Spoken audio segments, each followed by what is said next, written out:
Bogotazo, la muerte del caudillo del pueblo.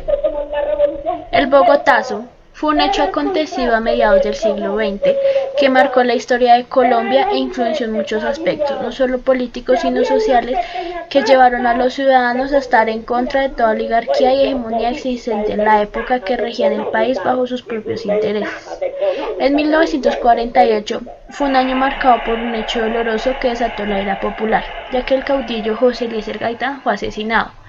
Este hecho partió en dos la historia del siglo XX y desató el caos en el centro de la ciudad, incluso en otras partes de Colombia. A partir de esto, ¿qué papel jugó José Eliezer Gaitán, siendo el único caudillo del pueblo dentro de la política y la sociedad a mediados del siglo XX?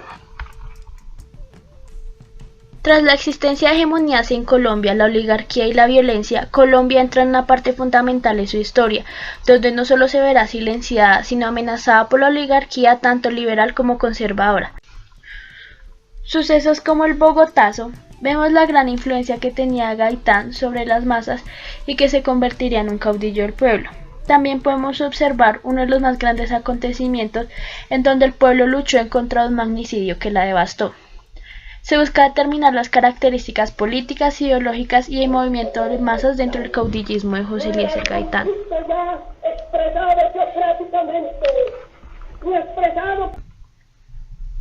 Este hecho se remonta en un mundo polarizado. Internacionalmente, el mundo atravesaba una guerra en donde dos ideales se peleaban por el dominio de países. Esto como consecuencia trajo guerras, revoluciones y se dio una rivalidad entre las dos grandes potencias del momento, la Unión Soviética y Estados Unidos, no solo por el dominio de países, sino una carrera armamentista. El mundo había pasado por dos grandes guerras que la dejaron devastada. En esta época aún se vivía un ambiente tensionante en donde en cualquier momento podía desatar una guerra. La Guerra Fría constituye un rumbo político agresivo que tomaron los círculos reaccionarios de las potencias imperialistas.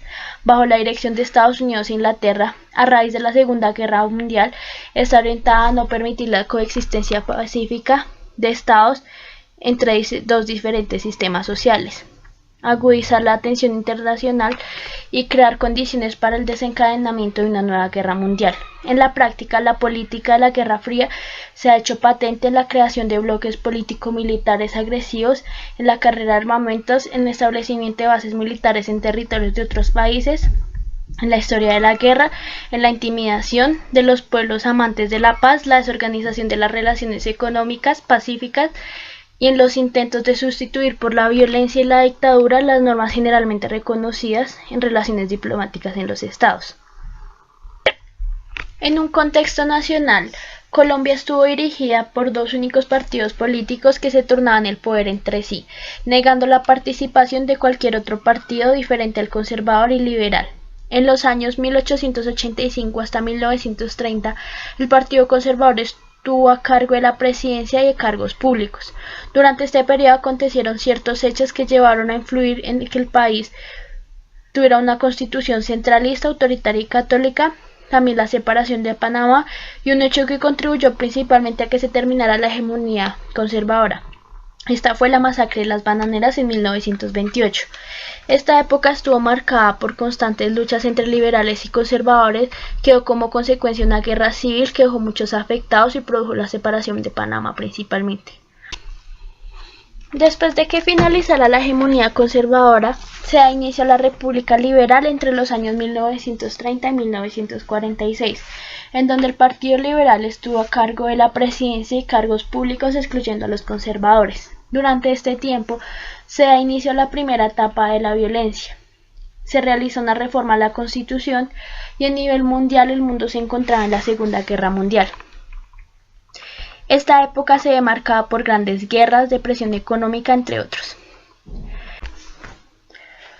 Finalizando este periodo, se da inicio nuevamente a la hegemonía conservadora gracias al triunfo en las elecciones de Mariano Ospina Pérez y da inicio a un proceso de conservatización, aprovechando la división interna del Partido Liberal entre el oficialista Gabriel Turbay y UNIR de José Gaitán.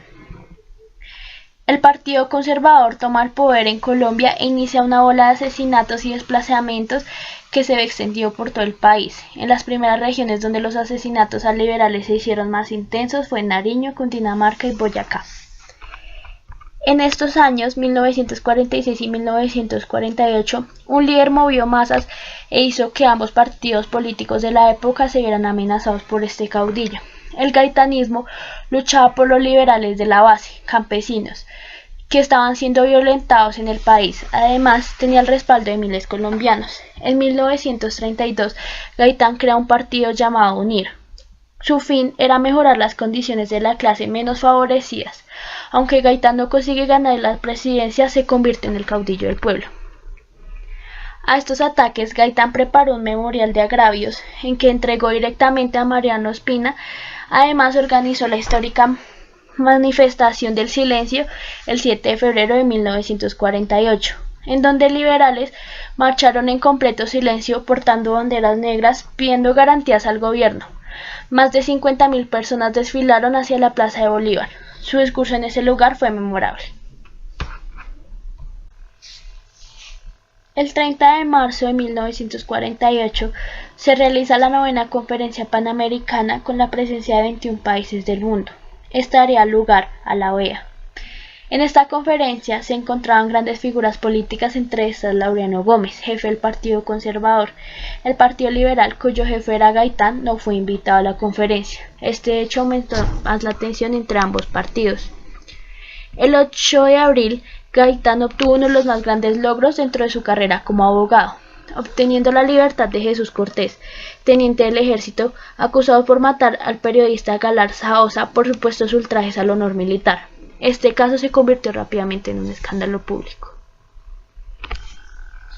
El 9 de abril ocurre un hecho trascendental que cambiaría el rumbo del país: el Bogotazo. A la 1:05 de la tarde, Gaitán es herido a muerte tras salir de su oficina de abogado. 2 tiros impactaron en su espalda y uno en la base de su cráneo. Gaitán falleció una hora después. Pasados unos minutos, el joven colombiano Juan Roa Sierra se entregó a la policía con un arma, siendo el presunto asesino, pidiendo que lo protegieran de la turba amenazante. Así es introducido a una droguería para protegerlo, pero uno de los empleados abre la otra entrada y la turba lo saca enfurecido al presunto asesino, procediendo a golpearlo ininterrumpidamente. Así deciden llevar al cuerpo sin vida a rastras hasta el Palacio Presidencial. La ira del pueblo se volcó contra el centro de la capital, dejando pérdidas innumerables. Los seguidores de Gaitán se armaron de palos, machetes y varillas, y así de unas precarias armas robadas de ferreterías e incluso armas de policía, que estos se pondrían a favor de esta revolución. Los agitadores ocuparon las principales emisoras, que eran escuchadas por todo el país, y así es como las noticias se extienden. Así es como el Bogotazo cruza los límites de la capital, principalmente en Barrancabermeja, donde los obreros se tomaron las instalaciones petroleras y construyeron así una junta de gobierno que tuvo el control por varios días. Otros lugares donde se extendió esta revuelta fue en Ibagué, Sincelejo, Cartagena, Medellín, Barranquilla, Popayán, Cúcuta, Buenaventura, Chocotá, Puerto Berrío, Tuluá, Villavicencio, Piales, Honda y en muchas otras partes del país. Gaitán fue un símbolo para la sociedad de su época, pero con su asesinato se convirtió en un símbolo histórico para toda Colombia. La revuelta del 9 de abril provocó que los dirigentes políticos tomaran una actitud precavida ante el surgimiento del populismo y reprimieran todo movimiento social y político disidente. Esto ha hecho que para el Estado el pueblo se convierta en una masa que debe ser controlada y manipulada para desacreditar y debilitar los movimientos sociales generados a causa del malestar del pueblo. El pueblo colombiano asocia la muerte de Gaitán con la muerte de otros líderes políticos que surgieron después de él, que han enfrentado y desafiado a los dirigentes del país. Algunas personas han asociado los desórdenes del 9 de abril de 1948 con los movimientos sociales posteriores que van en contra de las políticas de Estado. La muerte de Gaitán, el Bogotazo y los hechos del 9 de abril se convirtió en un factor mismo de los acontecimientos históricos posteriores. Entre las consecuencias del Bogotazo se encuentran la creación de Fuerzas Armadas Revolucionarias de Colombia, las FARC, o el Ejército de Liberación Nacional, el ELN. Asimismo, la creación del paramilitarismo, el narcotráfico, entre otras.